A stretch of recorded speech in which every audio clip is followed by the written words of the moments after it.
Many religious bodies, Christian or otherwise, need bureaucratic reform.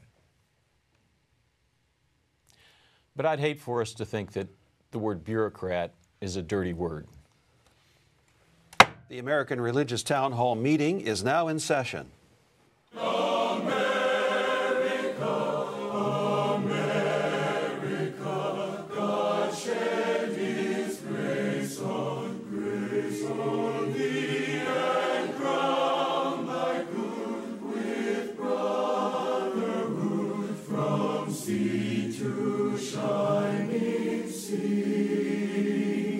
Welcome, friends, to the American Religious Town Hall meeting, where the discussion of religious, political, and social issues is meant to promote the cause of religious freedom and to help us better understand each other. And now, here's your host and moderator, Pastor Jerry Lutz. Thank you, and welcome to this program. I think you'll find it very interesting as you heard the opening remarks. And if you care to look at some of our past programs, we'll invite you a little later on to our website. But for now, we've got a very interesting program today. Glad that you've tuned in. And before we get started, I'd like for you to meet our panelists. So we're going to ask that they tell us who they are and a little bit about what they do. So let's begin with the gentleman to my right. I'm Bishop Michael Olson, and I am the Roman Catholic Bishop of the Diocese of Fort Worth, Texas. My name is Canon John Peterson. I'm canonically resident in the Diocese of Washington. However, for 12 years, I was Secretary General of the Anglican Communion, and that certainly is in the definition of Tom Plumley's bureaucrat. I'm Tom Plumley. I am the Senior Minister of First Christian Church in Fort Worth, Texas. Bishop Olson and I serve right in downtown Fort Worth together. Our congregation, however, is a part of the Christian Church Disciples of Christ. My name is Bert Beach, and I'm a pastor, ordained minister of the Seventh-day Adventist Church, and I served for some, I think, about 30, 40 years in what is called hatefully the bureaucracy of the church. But I think it's a good term in a way. It's the leadership of the church, those that are finding the ways to develop the church and to promote the church. My name is Mel Robeck. I'm Senior Professor of Church History and Ecumenics at Fuller Theological Seminary in Pasadena, California, and I'm an Assemblies of God minister. Hi, I'm Carl Trovall, Dean of the College of Arts and Sciences at Concordia University in Austin, Texas. All right, thank you very much, gentlemen. I don't think I've heard so many disclaimers to your introductions as I've had today, but maybe that has something to do with the topic for today. And again, we're glad that you've tuned in, and thank you for being here. We've got a great panel assembled here. Let's get right to our program. An interesting statement was an Associated Press headline that read, "Pope in Christmas speech blasts Vatican resistance to bureaucratic reform." Well, of course, the very large size of the Roman Catholic Church does invite attention of the press and the public in general. Both the size and age of Vatican structures complicate matters somewhat. The current pope is seen in general as a reformer, and he feels that resistance to reform can be of evil origin, and the staff working for him must undergo what is described as permanent purification in order to better serve the Catholic Church. The Pope has called for an end to double lives, which may include at times a grab of power and wealth. He wishes to end any face-saving way of getting rid of unqualified or problematic staff by simply promoting them to higher office, calling such action or non-action as a cancer. So today I'd like our panelists to wrestle with this a little bit. And the first question I'd ask is, one can rightly ask if such problems do not occur in many other religious bureaucracies, though because of the smaller size of the religious bodies, are they less subject to public notice and criticism? Next question. Doesn't negative opposition to religious organizational change often come from those who actually don't want any change or reform, and at times secretly oppose change or reorganization while giving lip service to it? And finally, does at times church or religious body employment in various countries take place off the books without proper contracts? That's our subject for today. Let's go back to those who began the program making opening statements for us. So Bishop Olson, welcome back to the program. You opened our program. Tell us a little more about your thoughts on the subject. Well, there's an old saying in the church that the church is always reforming, all right, in the sense that it's alive. And I think the Pope was calling those who work in the Curia in Rome for that principle of constantly examining their conscience according to what the mission is of the church. Whenever we're working in a big organization, you always have to find a balance between subsidiarity, where decisions are best made at the most local level, but that such decisions are also made with an understanding of solidarity, that it doesn't harm disproportionately the entire body. This especially is important when some of the people affected by decisions and subsidiarity don't have a say in the decision or are affected disproportionately because they don't have financial means or access to authority or power. And I'm speaking culturally in various nations. And so there has to be an ongoing point of accountability. And that also requires a bureaucracy, but the bureaucracy that needs, in some sense, to do that examination of conscience as far as how is this serving the mission of the gospel. All right, thank you very much. Reverend Plumley, you're not so concerned about the word bureaucracy or bureaucrat. You think that's a necessary part of what the church is about, correct? Sure. All right. Sure. If you can expand your thoughts. You just made my argument for me, and Bert, in his introduction of himself, made my argument for me. I just think that, yes, from an outsider's perspective of the Roman Catholic Church, I guess that the Pope is doing some things that really need to be done. But that's for their church to figure out. I just wanted to say what I said because I think that bureaucrats get a bad rap, whether we're talking about folks who work for the government or folks who work for the church. The term simply refers to somebody whose work, or in the case of the church, whose ministry takes place in a different place and is, in the church's context, is in addition to or involving the work of many congregations. In our church, the way that we judge whether a particular part of the bureaucracy is needed or whether there needs to be reform, we ask two questions. Number one, does it serve the local congregations? That's often a question that needs to be asked. But in the case of other ministries, the more appropriate question is, are you really magnifying the ministry of all the church? Are you a significant part of what the church needs to be doing? Or are you a vestige of something that no longer needs to be a part of the church's work? Or are you just kind of hanging around? People can just kind of hang around till retirement in the local church, as well as in some of the bureaucracies of the church. The issue from day to day with any minister is, are you continually seeking to be more and more faithful than you have been? All right, thank you, Reverend Plumley, and great start to this program. Let's come over. Ken and Peterson, welcome to the program. Thank you. Your thoughts on the subject, please. Well, I'm really pleased to be able to address this issue, particularly this being the 500th anniversary of the Lutheran Reformation. He's next. Yes.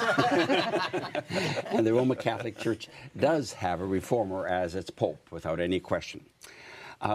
In his Christmas address, Pope Francis said the word reform is to be understood in two different ways.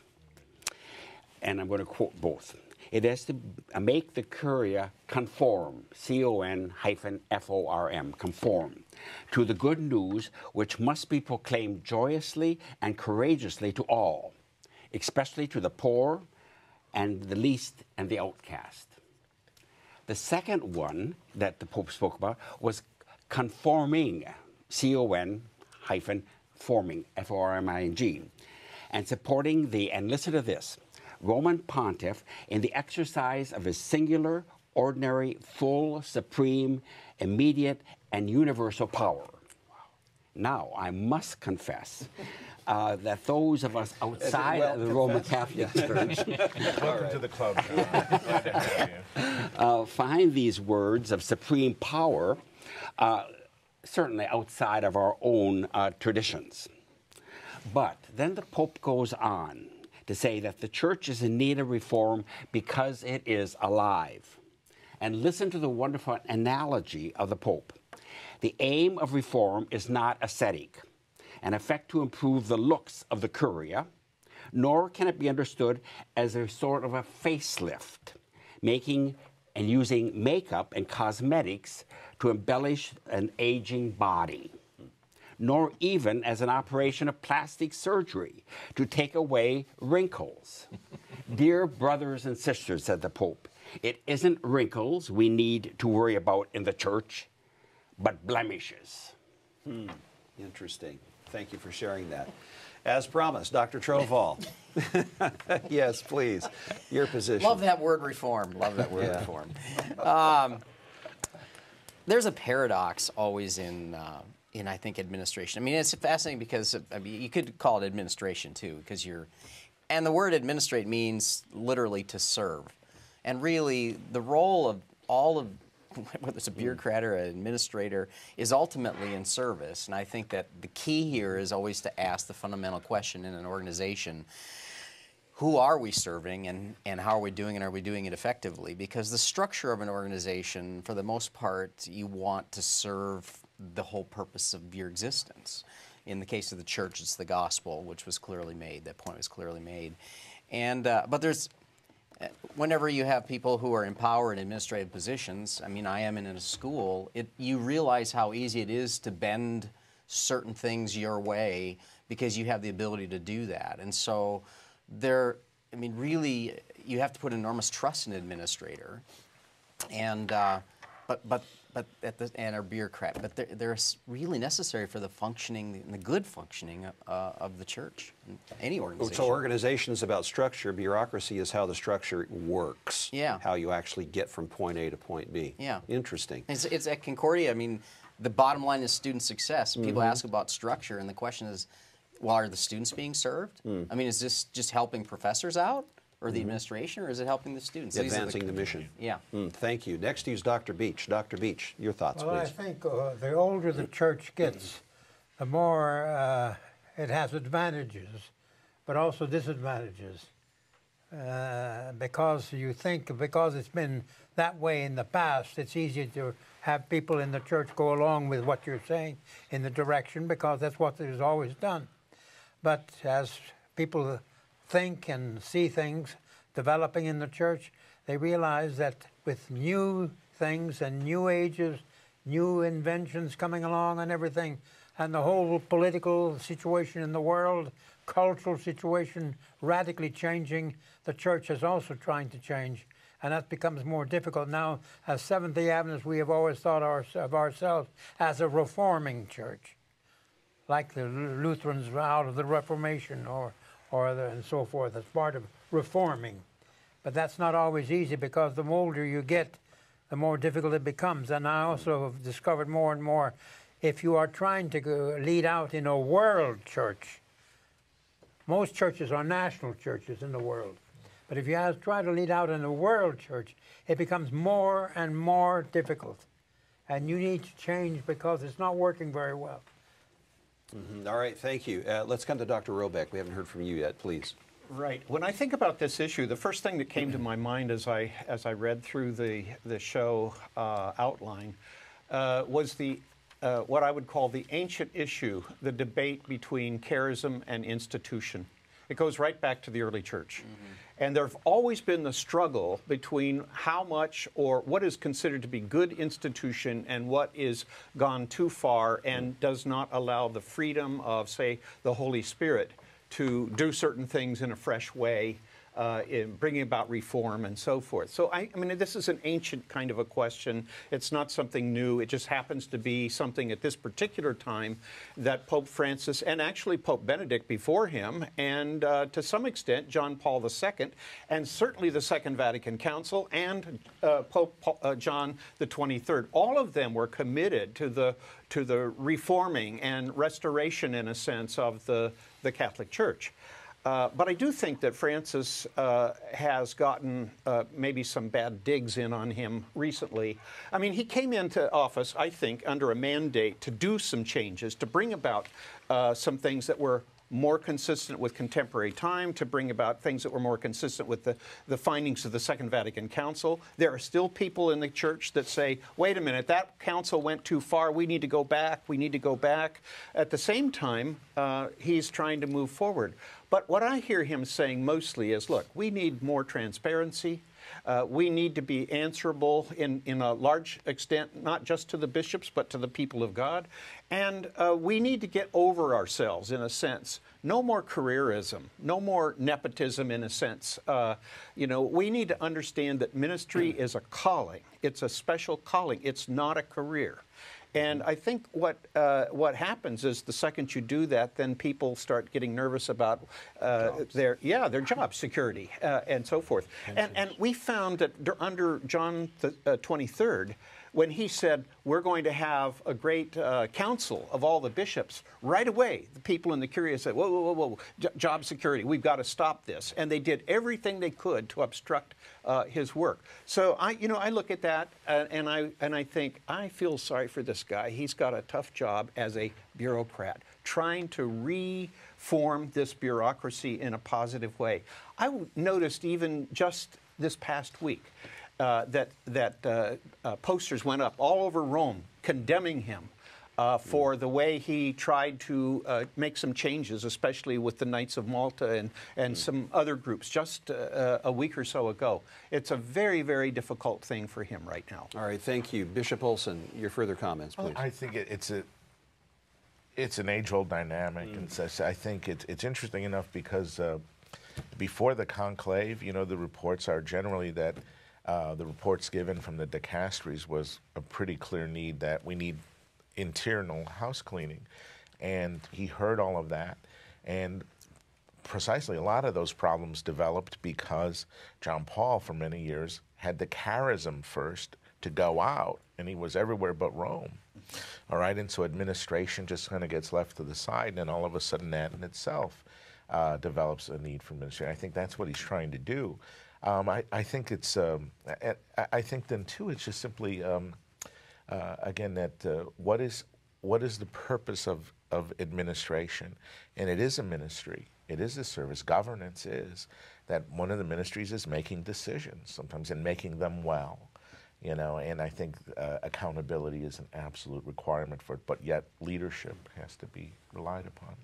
So I'm hearing, aren't we saying that bureaucracies are corruptible? And because bureaucracies are corruptible, there has to be reform from time to time. Doesn't mean the structure necessarily is at fault, no. But the people who are a part of the structure forming the bureaucracy can be the issue, the problem. Yes, I think so. I think they involve human beings. Human beings are fallible people, right, in the ordinary things. The other question, though, is also, paradoxically, there's the push for synodality, which is a much more local understanding of governance, at the very same time that we have the greatest capacity for global governance through technology, through which he uses to his in his ministry quite effectively, I'd add. All right, thank you, Reverend Plumley, and then across. Yeah. Oh, okay. I'm aware that some of our audience might not be aware of. You know, you're talking about the Second Vatican Council. That's talking about the early 1960s. That's correct. Okay, so already we're going on 60 years past that, and I guess the church is always reforming, but any particular reform can't take forever. But these are issues that even the smallest independent home church faces. Every congregation and every group of congregations and every worldwide entity might call itself a denomination, which is a bad word in my denomination, faces this issue of how do we continue the work without stultifying things, without making things concrete and set in stone and never to be changed. I'm afraid that's all the time we have. Canon Peterson, I know you had a question you wanted to ask. Maybe in summations we can kind of wrap some things up here in a few moments. But there is an important announcement I'd like for you to stand by for.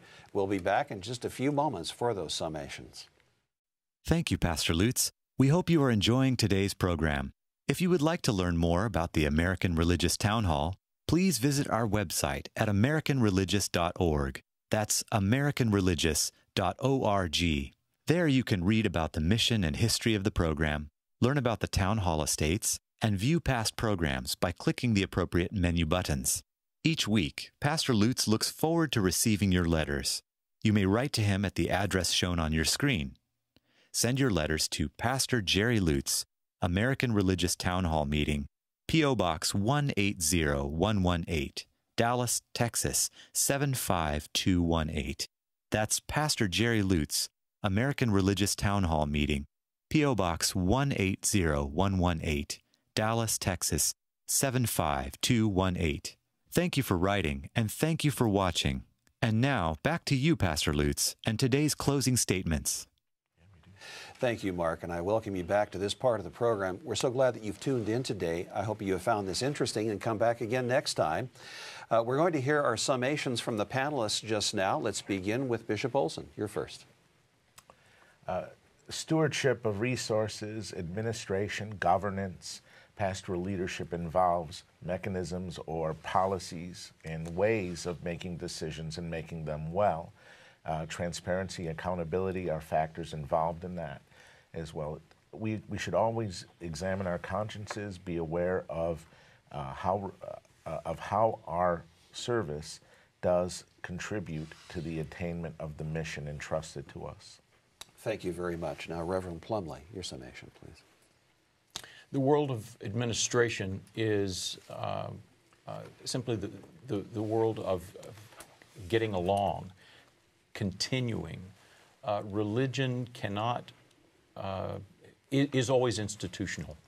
It perhaps at times is, hopefully is not essentially institutional, but even questions that the smallest congregation has, like who's going to read or who's going to lead, who's going to preach, who's going to baptize. Why are they able to do that? And who says they're able to do that? All are questions that are asked from the smallest group to the largest worldwide denomination. Thank you very much. Next to you, Dr. Robeck, your summation, please. Yes, the Apostle Paul has a lot to say about how the church is constructed. One of the images or metaphors that he uses frequently is that the church is a body. It has a head, it has many different parts, and those parts are supposed to function in a way that it supplements one another so that the work that the head says we need to do gets done. That means institutions are important. When I look even at the list of charisms, you know, some people run to 1 Corinthians 12, verses 8 to 10, but you need to go further in that chapter, up around verse 28, where it talks about administration as being one of these charisms that is to be used for the church. So I think this is really an important issue for us, especially, I would say, to millennials and to people in emerging churches and so forth. There has to be institutional understanding in order for that church to succeed in the long term. Thank you very much. Dr. Troval, your summation now, please. I'm sorry, I was thinking of, I forget who said it. Someone said Jesus started a movement and it moved out into the Near East and became a religion, and then it moved to Europe and became an institution, and moved to the United States and became a business. So, but I was thinking about all of these things, you know, whatever starts as even a movement has to somehow organize and become structuralized. And I'm glad you mentioned that about that administration is a gift. It really is. It's very special. It's a very difficult task. Leading people is very, very difficult. It takes wisdom and patience, ethics, accountability, all of that. And in that process of leadership, churches need to get their mission done. Thank you. Now, Dr. Beach, your summation. I would agree that it is a difficult situation to run, especially a world church. It becomes more and more difficult. And I think we need adaptation, we need adjustment, we need reform, we need to listen to the Spirit and let people be changed in their mentality, and also change people. Some people don't want to ever be changed. Nobody can take their job and so forth. And I think we need to change jobs, and we need to let people change themselves and adapt to new methodology. Mm-hmm. All right, thank you very much. Now, Ken Peterson, your summation, please. Yes. The church is incarnational. The church continuously is in the process of reforming, and I think it is imperative for all churches to face honestly and to directly identify, as the Pope has urged us to do, our own blemishes. Hopefully the Pope has given us all encouragement to be able to clean up our own houses. Size, as Tom has said, makes no difference whatsoever. There can be great wealth, great power, and corruption in small churches as well as in large churches, and house churches as well as in large denominations. All churches have a bureaucracy, even house churches. So no one can be exempt from the issues Pope Francis has addressed in his last three Christmas greetings. All right, thank you very much. And gentlemen, thank you again for this great discussion. And glad that you've tuned in. Without you, there wouldn't be a program. We'd just be 6 people sitting around a table talking about things. But it makes it much more interesting when we know that you're there watching. And we look forward to seeing you again real soon. Tell your friends about the program. If they don't know about it, you can surely fill them in and invite them to watch it with you next time.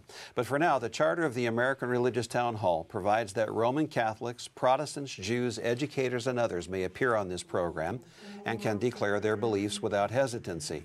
And the rest of the members of the panel will uphold and guarantee that American right to all who will appear, irrespective of race or creed, so that the rest of the world can see that here in America, we believe in civil and religious freedom, not only in theory, but in reality. So now, friends, until next week at the same time and over this very same channel, the American Religious Town Hall meeting stands adjourned.